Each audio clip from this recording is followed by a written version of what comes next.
Well, hello everyone, and welcome to Political Tours and Beyond the Headlines' third webinar. It's just gone 8 o'clock, and I know that people are going to be taking a bit of time to sign in, so we won't get our discussion underway fully until about 2 or 3 minutes time from now. It being 8 o'clock, I know that a lot of people in the UK are going to be clapping outside their front doors to say thanks to the NHS. Our focus this evening is going to be a little bit different from the last couple of weeks. Previously, we'd focused on countries, developed countries such as the United States and Italy, and how they've coped with the crisis. But we wanted to look at states with a less developed infrastructure and healthcare systems and see how they're managing. And with that in mind, we thought we'd take a look at Lebanon. It's a country that's had to deal with a whole raft of problems in recent years, from massive debts to political upheaval, and not to mention the war in Syria taking place on its doorstep. We've got two wonderful guests with us here this evening, joining us live from Beirut, and you should be able to see them on the top of your screens there. First, we have Nicholas Blanford, who's a senior fellow with the Atlantic Council, and one of the most widely respected experts on Hezbollah. That's the Shia-led political party, which is effectively a state within a state in Lebanon. He's written two excellent books on the region and is also an expert on Political Tours' Lebanon trips. And then we also have Leena Saidi. Leena has been a reporter in Lebanon since the Civil War. She's also the producer of some of the most successful documentaries to have come out of Lebanon recently, including Finding My Lebanon, which opened in Cannes. Her contacts in the country are second to none, and like Nick, she'll be familiar to anyone who's been on our Lebanon tour. Before we get going with the discussion in detail, I thought I'd just explain a few things about the screen in front of you.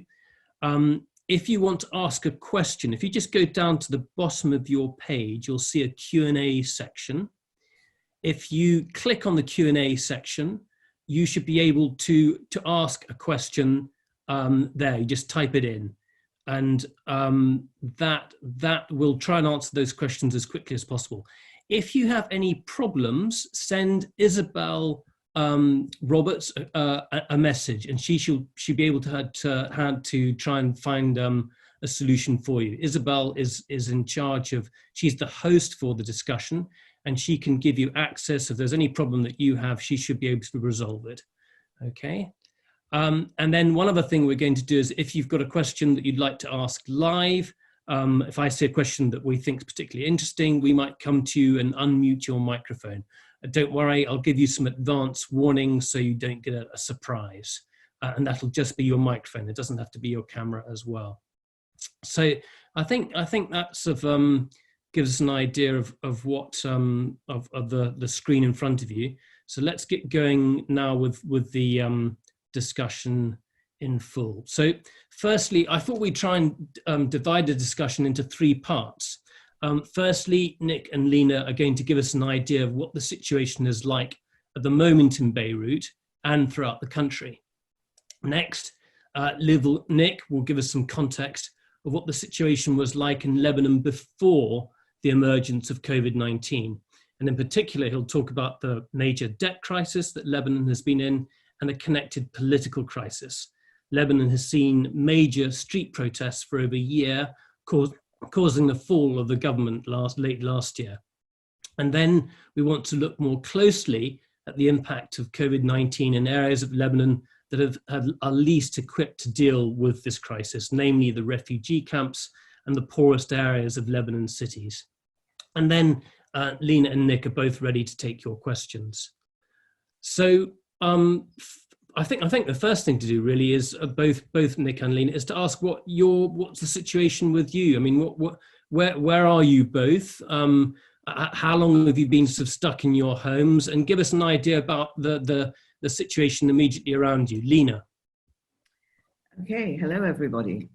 Well, I've been stuck in my home since the government has asked us to stay at home, really, it's about coming close to 6 weeks.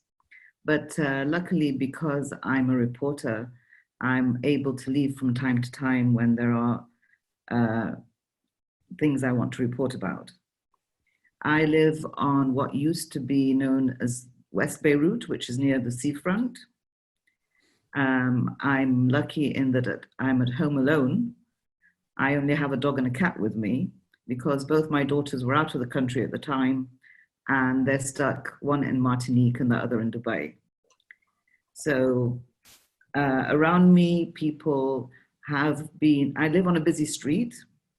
So it's amazing just how quiet it is at night. In fact, a couple of days ago, we had a lot of drone activity. And we normally never hear this drone activity, but it was just so loud that everybody all over the city were messaging each other saying, can you hear that drone? Can you hear that drone? So it's super quiet. People in this neighborhood have more or less been following the rules, but there are certain parts of the capital where it's less tight than it is here. Yeah. In a moment, we're going to come back to you about some of the things that you've been doing specifically, Leena, and as your job as a reporter has enabled you to get out and actually see what's going on firsthand, both in terms of the medical services, the hospitals, that kind of thing. We'll come on to that in a bit. But Nick, are you also in West Beirut? Where are you, Nick? I'm over in East Beirut in an area called Ashrafiyeh, the other side of the city from Leena. My neighborhood is quite quiet. I have a fairly quiet street. And in general, the folks around here have been following the government guidance of staying at home. People that do go out invariably wear masks. Some people wear gloves as well. The shops have implemented all kinds of rules, like the sort of the neighborhood grocery stores and so on, whereby they'll only allow a certain amount of people in at a time. One of the big supermarkets in my neighborhood called Spinneys, they do a quick temperature test on everyone coming in. They hand out plastic gloves to everyone. They make sure that in the queues, the checkout, people are not standing too close together. So they've been quite good about it. I think the Lebanese are able to accept these kind of restrictions perhaps more easily than countries in the West and Europe, because the Lebanese, of course, are used to hardship, to crisis conditions. And the government here was really ahead of the international curve in bringing in these kind of regulations long before most of the major European countries and the United States. On our personal level, I have 2 teenage children, which can be quite trying after 6 weeks of being cooped up at home. We are lucky that we have a chalet up in the mountains and a ski resort up there. So we do go up there, and it gives us the opportunity to run around, go hiking, as of a few weeks ago, do a bit of skiing and snowboarding as well. So that's a second home. That would get you into big trouble here, Nick. Yes, so I hear. I heard the Derbyshire police were sending drones over the Pennines and berating hikers, but there's none of that here. People are taking the social distancing seriously. So our place in the mountains is a kind of a gated community, and a few families have gone up there for the same reasons as us. And people are walking along the roads and so on, but we're keeping our distance and polite hello from one side of the road to the other. But it's quite a trying process, of course. I think the thing that you raised that is really interesting is that how early the Lebanese acted to try and bring in these restrictions. And we've got the daily government statistics, and there's some very interesting graphs on this that show you what they've been doing. So Isabel's going to bring that up on the screen now. It's a PDF produced by the Ministry of Health? Leena, yes. Possibly you can take us through this now. As we can see here, the number of deaths there is 21, and the number of global cases is 663. I mean, that's really a fraction of any European country. Can you just take us through this a bit? Yeah. I mean, you must remember that Lebanon, we're saying that the population at the moment is 6 million. We have about 1.5 million refugees, Syrian refugees, that is, that live in tented settlements. And we also have Palestinian refugees that live in camps. And they're included within the 6 million. So looking at the number of deaths, it's quite low. We've had quite a good recovery rate. Today, the number of new cases was only 5. But if you look about the number of tests that we actually have, we've had since the 21st of February, which is when we had our first case, we've had 15,633 tests, which really isn't very high. But if you look just below it, we've actually had 855 of these in the past 24 hours. So we have had an increase in the number of tests, but by no means is it enough for the amount of people that we have in the country. So let's just go down to that the next slide. So that's before that, I'd just like to talk about one of the interesting points is that we have also had repatriation, which means that Lebanese stuck abroad. The airport was closed and the airport opened for 3 days, allowing planes to come from abroad, bringing Lebanese back. And this also, I must say that the government really did a very good job on this. They had people from the health ministry go on the planes and come back with them. And everybody was tested and put into a hotel overnight for the test to be known. And then they were either sent home to do isolation or they were sent to hospital. So we actually had 2,482 people repatriated. And out of those, we only had 36 cases. We can go to the next one now, the graph with which will show us the timeline. Okay, if we just go down a bit now. Well, so the next page, we go down, so go part, that gives us the total number of cases there, 663. Yeah. If you go on to the next one, this is very interesting here because I'm just going to mark out a date there on the February the 29th, if you can see to the left of that graph there, February the 29th, that's when Lebanon closed all schools and universities. That's right. In contrast, the UK closed its schools and universities on the 20th of March, right. when our figures were far higher. So looking at this screen here, you can see that Lebanon was far more proactive. Yeah, and we hadn't had our first death by then either. Our first death didn't actually occur until the 10th of March. They started off like 29th of Feb, they closed the schools. 6th of March, they closed the gyms and the nightclubs and the theaters and the cinemas. So they did it step by step. On the 11th of March, they closed the restaurants. And then they told people to stay at home. There wasn't an actual state of emergency then. It was mainly telling people that they should stay at home, and a lot of people did. And then they closed the shopping malls, and they actually did the state of emergency on the 15th of March. And then we closed the airport. So between the 15th and the 18th, they gave people from abroad time to come back.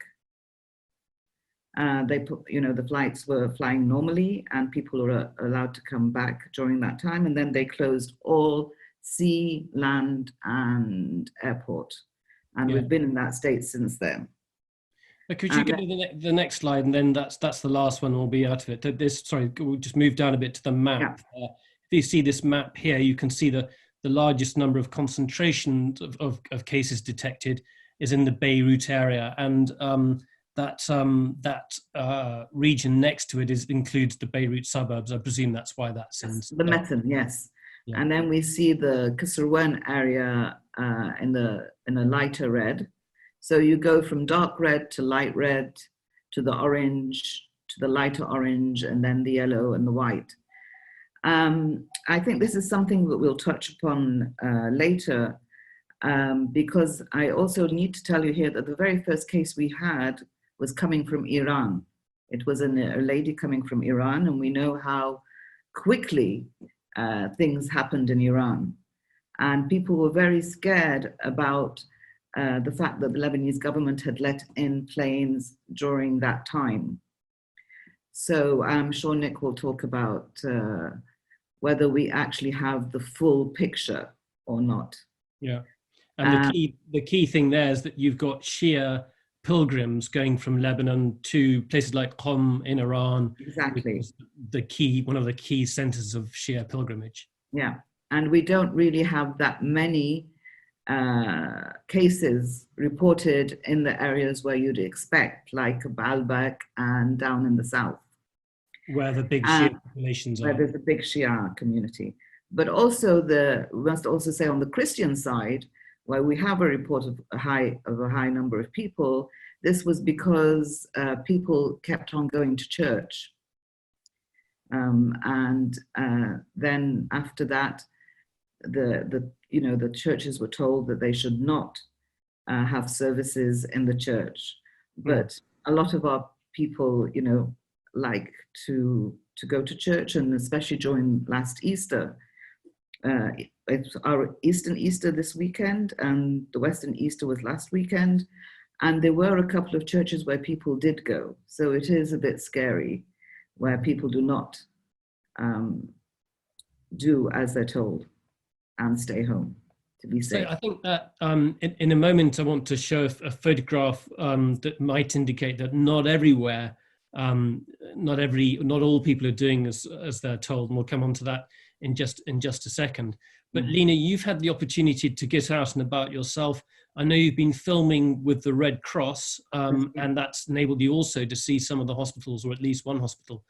And that was just this week. Can you just talk a bit about that for us, please? I will. Our main ambulance service here is the Red Cross, and the Red Cross here are volunteers. So it was nice to go out with these young people who have been volunteers for a while, and who have had special training in COVID-19 rescue operations, and just to see how intense the whole thing is. I mean, I was totally blown away how they actually wrap every section of the ambulance that they're taking the patients from their homes to the hospitals, and how they also suit themselves up.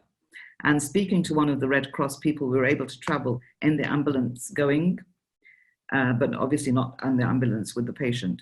And the person there said, my God, they were just like sweating because it was just so hot. And they couldn't put on the AC, of course, no air conditioning, because that would be very bad with the patient. Around the vehicle, right. Exactly. Yeah. And of course, all COVID cases are taken first mainly to the government hospital, the Rafiq Hariri Hospital. And this hospital, at the beginning, we thought, like, why are the figures so low? Why are there not so many people going to hospital? And we thought it could be because a lot of people don't trust the government hospital, because they have been, first of all, they're owed a lot of money by the government, not just them, but also people who the private hospitals are, but definitely the government hospital. And they haven't been paying their staff for so long. But everybody came together, and really it has been, you feel proud when you see the amount of work that these volunteers do, and that the hospital does under under conditions that, in the West, I think you wouldn't dream about.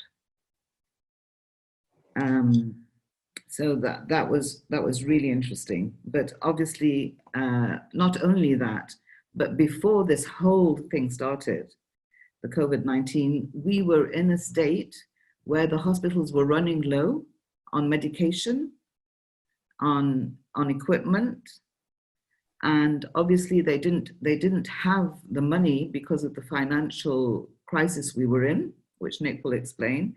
They didn't have money to buy new equipment or to buy more medication. So from that standpoint, going into a pandemic, and quite amazing, actually. So it would seem to me that for the moment, Lebanon feels as though it's got things under control, but the question is how things develop from here. And I think, Nick, if you could give us a bit more of the background on the economy, linking into what Leena's been talking about in terms of the lack of funding for hospitals. It's not just hospitals, it's across the board. Can you, Lebanon, I think, is it the third most indebted country in the world? Yes, I believe so. I mean, this has been an issue that's been coming to fruition for a long time now, and I've been having conversations with economists and politicians for at least a year and a half, and we've all been trying to debate about when the collapse, this long vaunted collapse, is going to occur. Lebanon's had years of a lack of economic growth. There's high unemployment. There are falling remittances from expatriate Lebanese into the Lebanese banking system. They've been falling for a couple of years. And these remittances really are the mainstay of the economy. They help prop it up. So you have all these well-educated professional Lebanese working around the world. And they send back some of their salary to their families in Lebanon. And this has helped keep the banking sector very buoyant for a long time. But the lack of faith in the way that the country was being handled led to a downturn in remittances, which led in October to banks restricting access to account holders whose accounts are in US dollars. So we have a dual kind of economy here where the US dollar is equally as valid as the Lebanese lira. So, you know, for example, I have an account in US dollars. Suddenly, I couldn't take any dollars out of ATM machines. I couldn't transfer any money abroad. My dollar funds are essentially frozen. I'm able to take out Lebanese lira, and I can take out a very limited amount of dollars per month. But because of this, the Lebanese lira has tumbled against the US dollar since October. So the Lebanese lira has been pegged to the US dollar, 1,500 lira to the dollar since, I think, 1997. Yesterday, it dropped to 3,000 lira to the dollar. So this effectively halves the purchasing power of the Lebanese when they're using the Lebanese lira. At the same time, prices have soared. Basic commodities are getting harder to find in some shops. So we were undergoing all this when the coronavirus arrived. Now, of course, that's made things much, much worse economically, let alone through health reasons or anything else. Many Lebanese, especially the poor Lebanese, they live hand to mouth. So they can't afford to remain in lockdown for a prolonged period of time. And I think, sadly, that if this situation continues, we are going to see a rise in criminality. We're going to see people breaking out of lockdown, but perhaps finding that the businesses, the companies, the restaurants, the shops that they would normally work in are still closed. Everyone has got a gun in Lebanon, you know, and I think we're going to see an increase in burglaries, hijackings on the road. We had in a Beirut suburb the other day, there was a case of a fake police checkpoint. Cars that were stopped at this checkpoint were being robbed. I think we'll see kidnappings for ransom as well.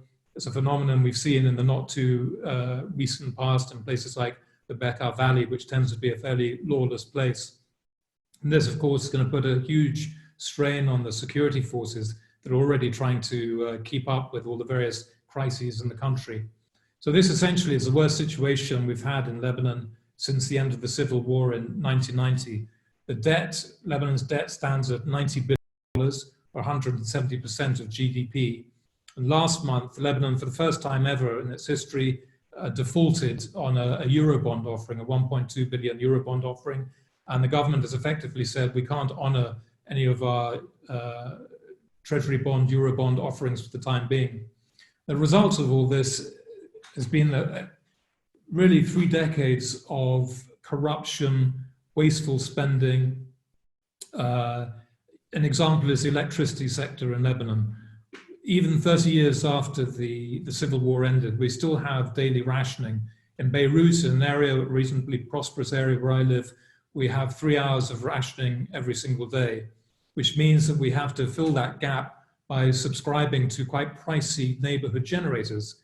Now, these neighborhood generators are turned into a massive mafia racket, and some of the money, the enormous amounts of money that these folks make, goes into politicians' pockets to try to slow down the process of improving the electricity sector so that everyone can have 24/7 electricity. The government is trying to come up with an economic salvage plan. There's been a lot of talk about a haircut on depositors' accounts, so they'll take a certain percentage off. All the politicians across the political divide have been very vehement that this is unacceptable, which has put the government in, frankly, a difficult position. And it looks like we will have to request the help of the IMF, which, if that happens, of course, it's going to come with some very tough conditions about economic and financial reforms. And it's not really clear whether the government has the strength to implement them. So all in all, some rough times are ahead for Lebanon. Maybe I can just say here, just to remind people, that the government is actually a new government. And this government just came into being a month before the corona crisis, January. So it has a lot to prove as well. Yeah. I think maybe, Isabel, do we perhaps have that photograph that we saw earlier today? Up in Tripoli, there were groups of young men protesting basically against the lockdown, saying that they prefer to die from the coronavirus than die starving. You know, basically saying we need to get out, we need to work, we need to be able to buy food. Which links in, I think, to what both of you are saying, is that really you've had a year of political crisis. There have been massive protests on the streets. The government was brought to its knees. A new they're not politicians, they were professional bureaucrats who were brought in this last administration, if I'm right. And Nick, you can put me right on this. But the question is that, you know, how legitimate is this? How much support does the government have? Can they manage to implement this, if you think of what's happened over the last year? Yeah, I mean, we've had these protests, which of course have stopped now because of coronavirus, but they erupted in the middle of October. And the mood against the political elite here, the political sectarian elite, had been getting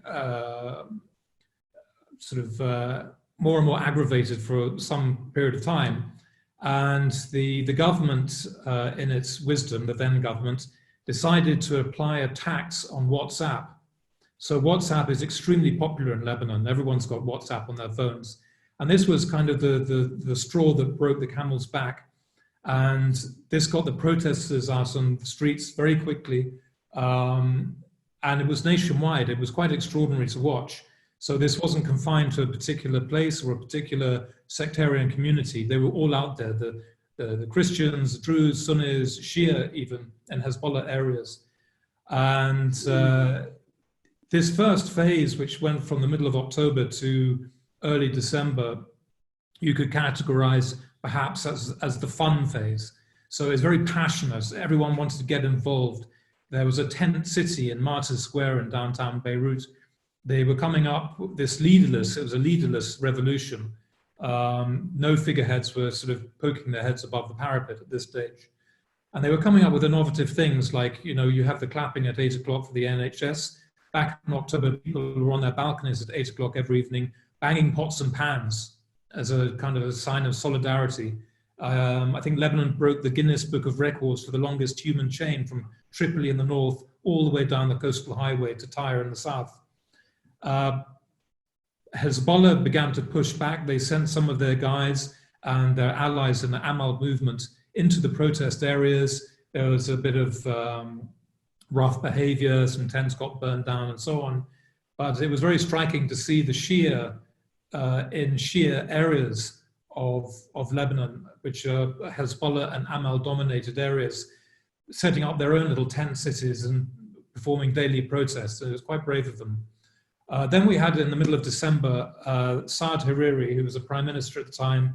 He resigned, the government collapsed, the negotiations began to form a new government. At that point, the protests fizzled out a little bit, partly because of the Christmas holiday, partly because it was a very wet weather this particular Christmas.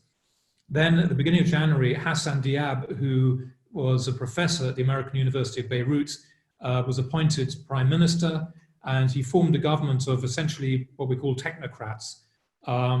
They are fairly unaligned politically, but the important thing is that they have the stamp of approval of Hezbollah, which is the most powerful political force here, of course.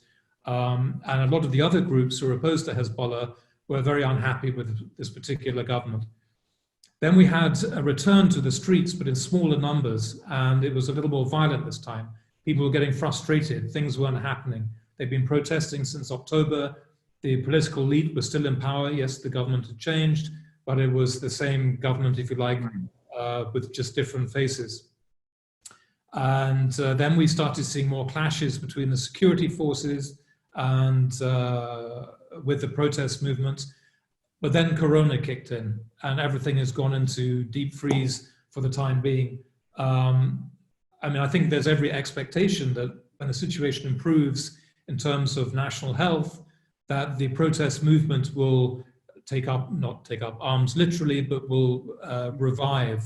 There is a sentiment that this is something that it's not going to go away. And there is a strong groundswell of opinion in the country that the political elite who've ruled the country effectively for the last 30 years have landed this country in its current predicament and that they have got to go. But what we're going to see now, or possibly see going down the road once the coronavirus is over, is whether this protest movement starts to grow more violent as they see things not improving, particularly in tandem with a collapsing economy, with the lockdown, which has made people even more impoverished. So it's, again, you know, like the economy, it's pretty gloomy. I mean, we have like 50% under the poverty line, I think. That's the prediction, and about a 40% unemployment. These are significant numbers.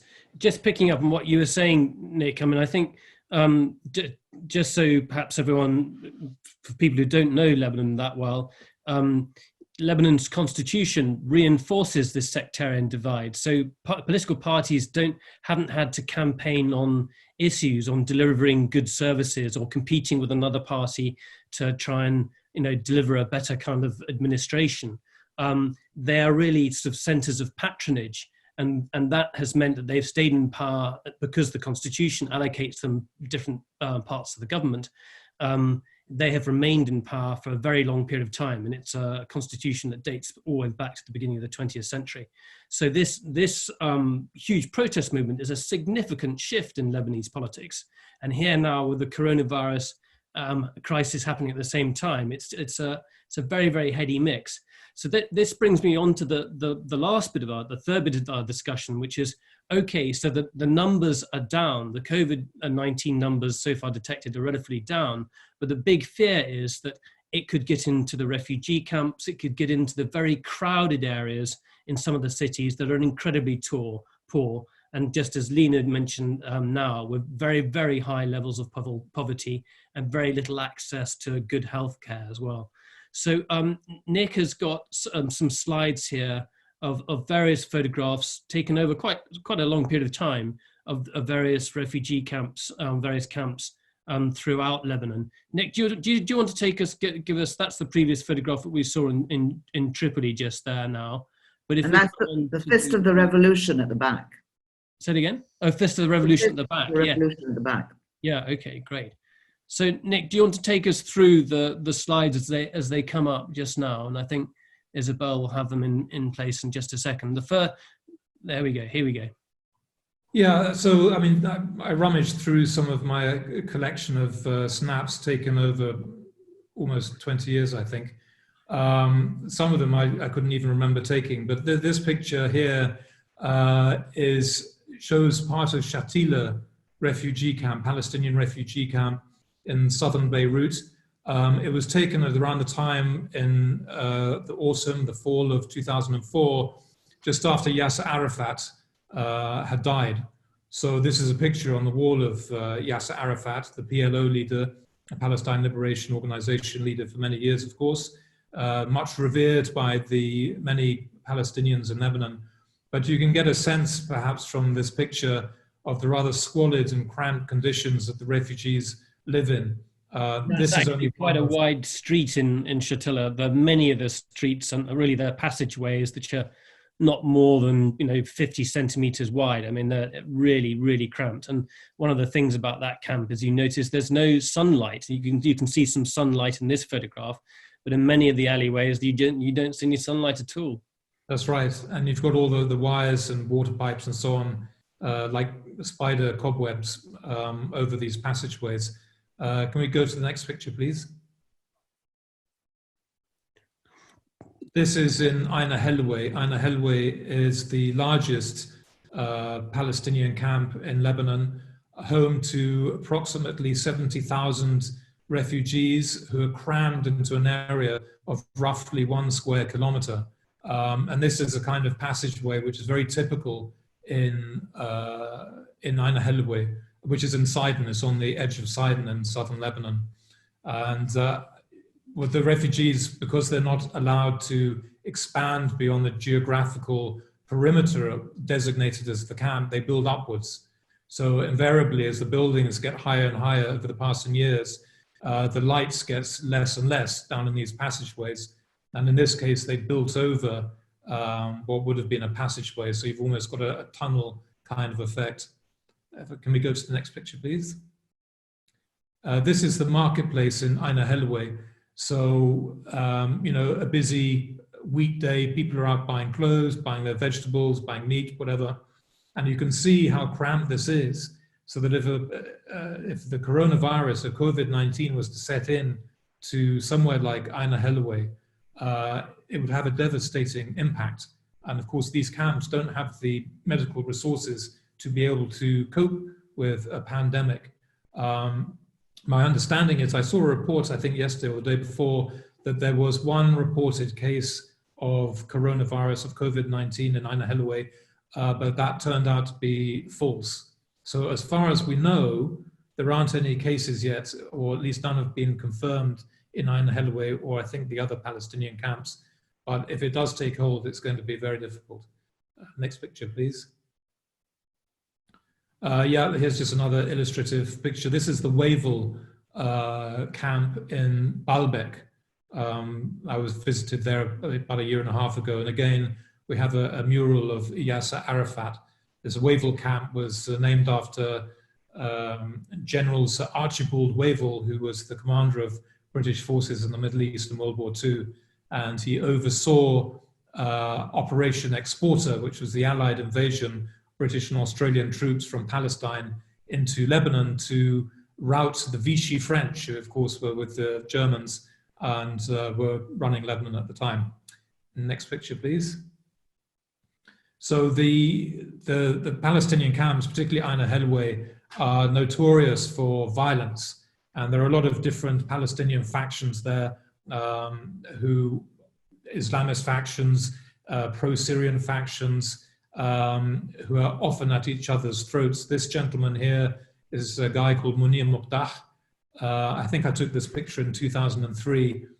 He's one of the strong men in Ain Helwe.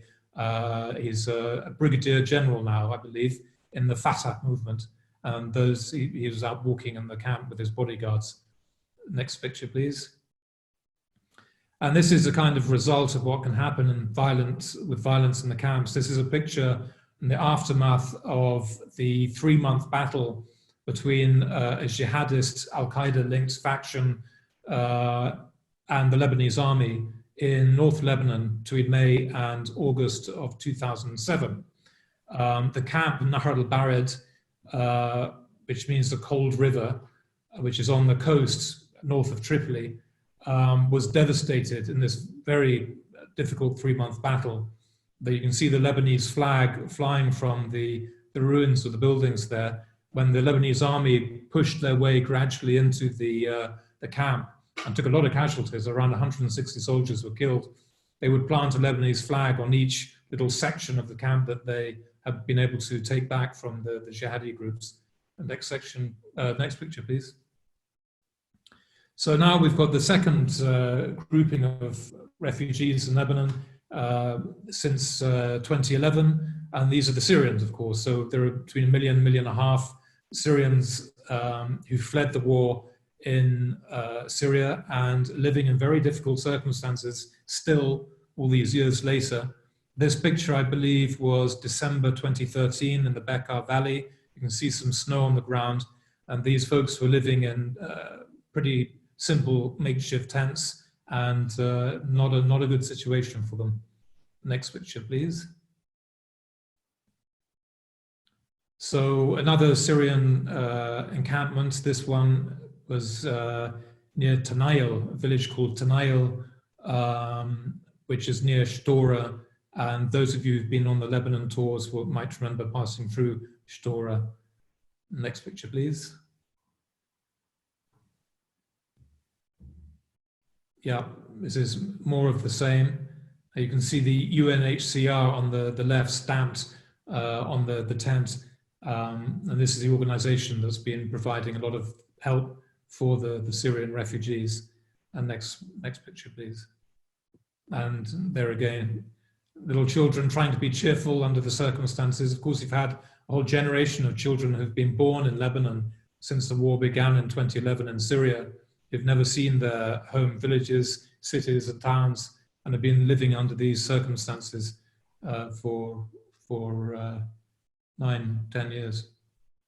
I think that's the last one. Okay, so it's fascinating pictures there, Nick. I mean, we as when we've taken people around Lebanon, we've been able to see both Palestinian camps and the Syrian camps, and I think it's fair to say that the conditions haven't changed in the Syrian camps that enormously. Some of those structures are a bit more permanent, but in terms of them being out in the open and very little insulation from the cold outside in the winter, and also in particular the spacing being very, very close together, and large numbers of people in each tent. Leena, can you just talk a bit more about the difficulties of both isolation, but also access to health services? If you were ill in one of those camps, and if you thought you had the virus, what are the problems with that? What are the problems with you reporting that? Well, in fact, I visited a camp not long ago. We were, I think, in the first week of lockdown, and we went up to a Syrian, we call them tented settlement, in the Bekaa Valley. And it was amazing how anxious they were. They were very, very anxious, because here you have to remember, one, that a lot of the Syrian refugees we have are not registered, which means that they cannot get any health care if they're not registered. And even if they are registered, the health care is very basic and minimal. And the actual hospitals they can go to are very few. Now, I've heard recently the UNHCR is trying to build tents, because they do live in tents. And these tents are like 4 by 4 meters. And you can have in these tents anything between 4 to 12 people living in one tent, basically in one room with a tiny kitchen, and the bathroom is off the kitchen. And sometimes the main room is cut into 2, but it's very difficult to social distance. In fact, it's impossible. So if one person was to catch COVID-19, then it would just be rampant. And the tents are very close together. I mean, you saw the alleyway. That's what I would call a big alleyway. I mean, normal alleyways, but one tent between one and the other I couldn't get into it. Yeah, the question I had in mind was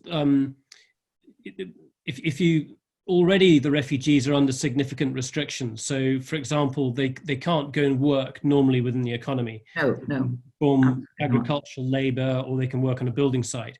And then if they're not registered, they risk being deported. Yes, if they're not registered, they risk being thrown in prison or sent back to Syria. And going back to Syria obviously is not a safe place for most of these refugees, because I would imagine, a majority of them are from the rebel areas. But also the other thing is, the basic things like hygiene, water. They don't have access to running water. Their water is in water tanks, and these water tanks have to be filled, and they're not filled every day. So just washing your hands is, like we're told to do, is basically impossible. They probably wash their hands once or twice a day. So that's the minimum of things. Things like that NGOs have been going around the camps. They have been telling them, you know, what best to do. They have been trying to give out as much aid like soap and basic things like that. But, you know, I really dread to think what would happen. Yeah. If it would be a crisis, a humanitarian crisis, and not just for the Palestinians or the Syrians, but for the country as a whole. Because where would you take somebody from the refugee camp if there's nowhere for them to go? I think there's been some criticism in the media of some municipalities putting extra restrictions on refugees. And I think that the message very much so from UNHCR is that you've got to allow them access to your health services. And what's more, UNHCR will cover all the costs if there are any additional costs involved. I had a conversation with somebody from the UNHCR in New York yesterday about this. We've got some. We hope that that's right, because we also know that UNHCR themselves are in financial difficulty. So I wouldn't like to test it. Right. That's an interesting point. We've got some good questions coming through, and I think we might be able to, if there's certain Alan Livingston has got a lot of questions there, and then Richard Clark. So maybe if I can come to Alan in a moment, but I'll take one of Alan's questions. He's written a few here, so I'll take one of those first, while Isabel perhaps can get him on his microphone. Where's his question here? I'll take the one by Richard Clark, actually. Has there been any inflow of personal protective equipment into Lebanon since the crisis started? Do you know about aid and support coming in from elsewhere? I know that China sent stuff today, in fact. And I think I heard something about the Americans. Am I right? The US have sent some assistance. I'm not sure exactly what, but the US ambassador was talking about it yesterday, I believe. So the Chinese and the Americans have been helping out. Yeah. Have we got Alan there? Alan Livingston, are you able to talk? I don't know if we can, perhaps not.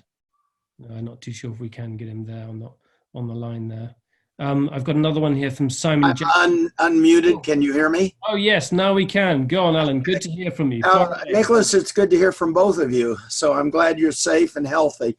I'm tuckered down here in Houston, Texas, and it's very warm outside, but I'm in my cozy air-conditioned place at least and going crazy. But real quick, just several questions real quick. Number one, I hear that in many countries, the virus rates are very, very high. It's just that in the rural areas, there is no medical facility, no testing. So really the reports that are given by the government are pretty fictitious. And I wondered if that was true yet in Lebanon. But the other two questions I had is how is this virus affecting the stability of the government in dealing with Hezbollah, dealing with activities in Syria, and also its relationship with Iran? I think those are kind of important. And the long term, if you have any ideas of what the new normal will be in Lebanon when the virus dissipates, maybe in a year or 2 years, what's going to come out of it and what changes we can see that may be coming down the road. So I'll leave it at that. So it's a lot of questions. That's enough to chew on. Yeah.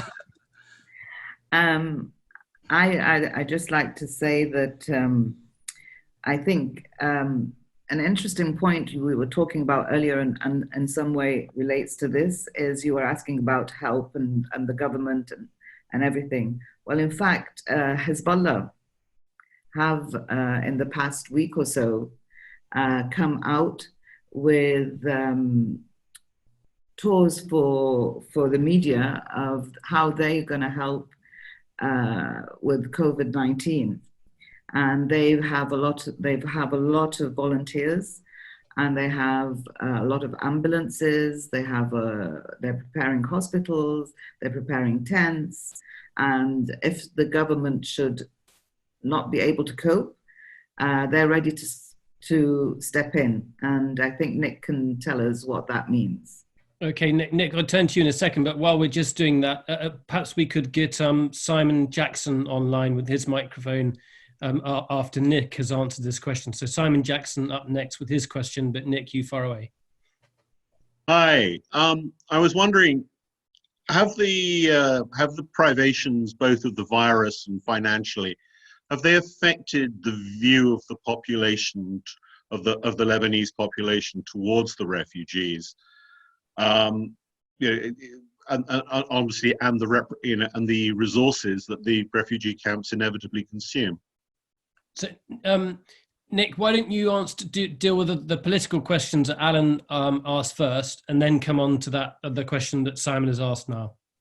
Yeah, I mean, Hezbollah has been having a very difficult time in recent years. It's been bogged down in the war in Syria. It has huge financial problems. The Americans have clamped down very heavily to chop off the various revenues of funding for the organization. There's the political problems Hezbollah's been having with its truculent allies bickering amongst themselves. And not least, there's the issue of corruption now within the organization. There's a sense of fatigue amongst the support base as well that feel the weight of Hezbollah on their shoulders day in, day out, which is why, in part, we saw some of the Shia rise up in October as part of the Thawra, the revolution against the political elite. And I think Hezbollah, on one level, is very concerned about the COVID-19 pandemic.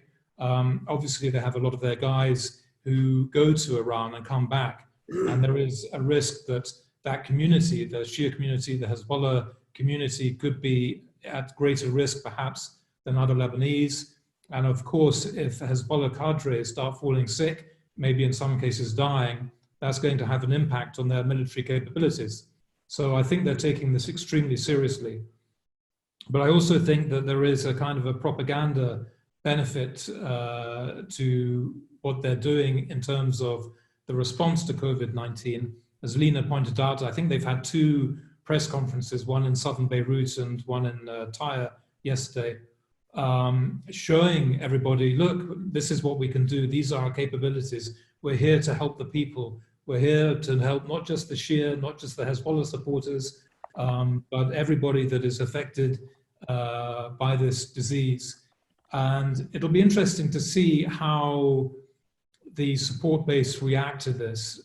Usually in times of adversity, the support base, whether it's domestic politics or the threat from Israel, the support base move closer to Hezbollah. They see the Hezbollah as this kind of strong, dependable actor that they can lean on.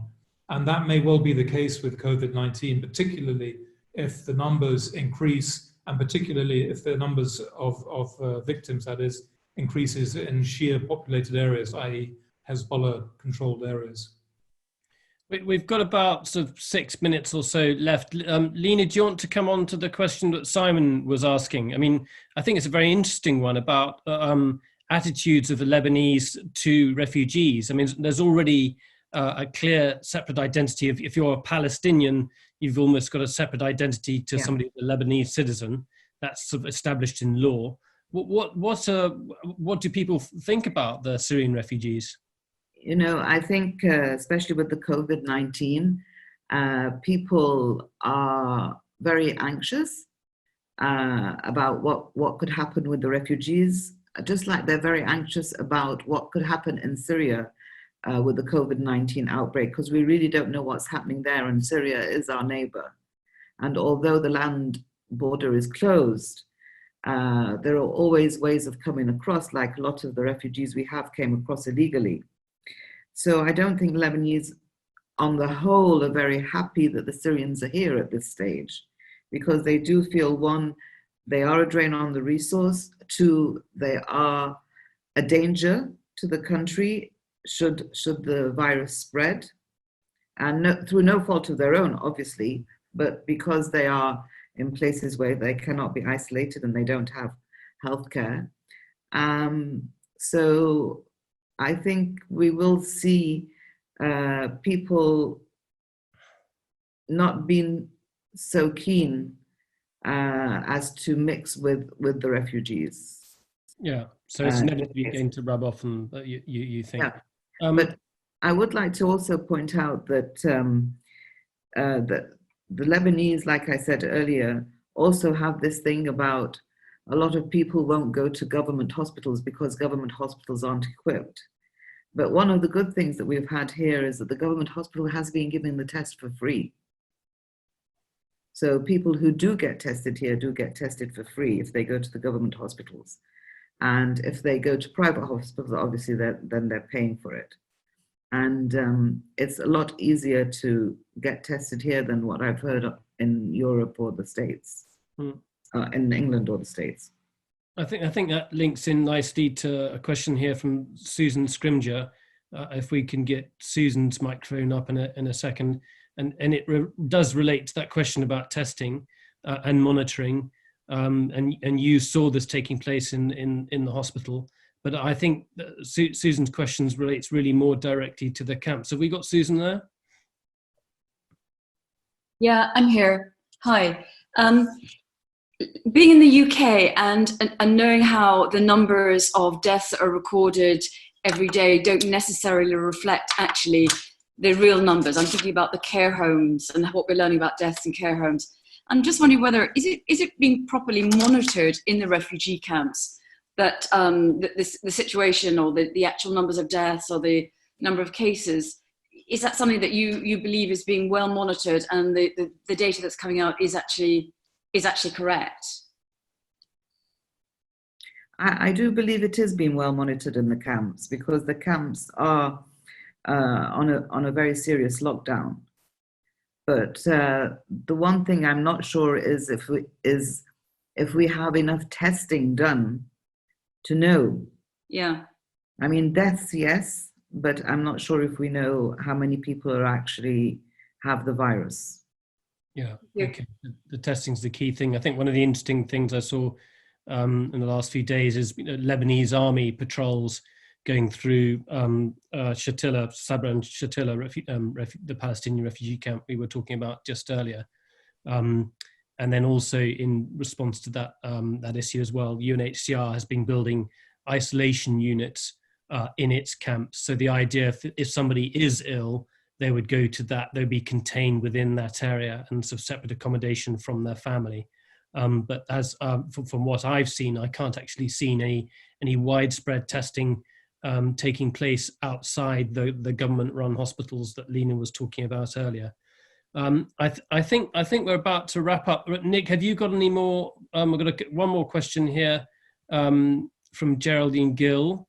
She's asking where the testing kits are coming from, and who's developing the tests. Do we know where the kits have come from? Does anyone know? No.